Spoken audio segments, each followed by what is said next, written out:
Kaixo, ongi etorria, gorputz geometriko bitan zatituko dugu. Batetik ortoeroa dugu.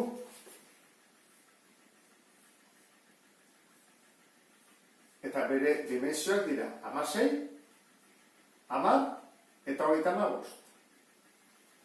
Zein da gorputz geometriko honen formula? Prismak eta ortoedroak izaten dira horrela. Volumena berdin, oinarriaren azalera, bider altura. Behar dugu bereraz, bere azalera, oinarriarena. Zeitxura du, lauki zuzen batena, eta dira 16 eta 10. Orduan, azalera, oinarriarena, da oina bider altura, 16 bider 10. 160 zentimetro karratu. Ez nahastu altura hau eta altura hau. Hau da, oinarrian, bere azalearen altura. Eta hau da, volumena, beraz, gorputz geometrikoaren altura. Izango dizake orduan. 160 bider altura, baina ez hau. Baizik, volumena gorputzarena, 35. Eta ematen dugu 5.600 zentimetro kubiko. Orain bigarren zatia behar dugu. Ikusi behar dugu zeitxurakoa den. Ez da egit konturatu zean zilindro baten erdia dela. Ez da, nika baldin badut zilindro bat, eta zatitzen baldin badut erditik, honen itxura hartzen du.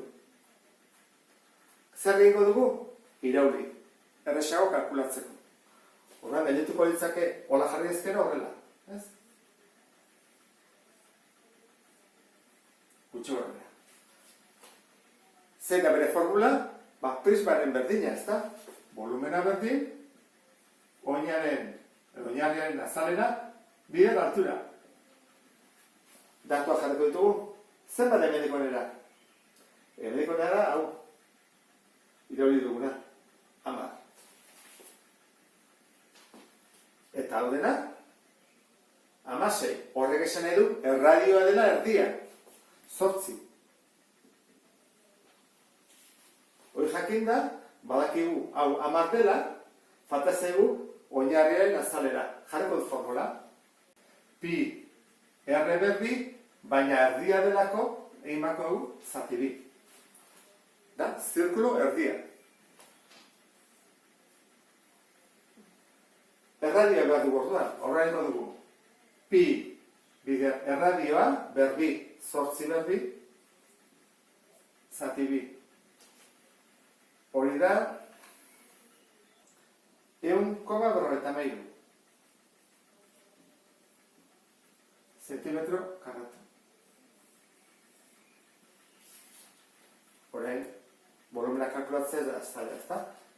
Oinarriarena badugu, 1,53 bider altura, eta altura hau da 10.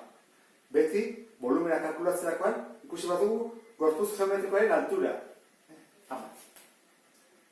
Hau, argira dela 1005,3 zentimetro kubiko.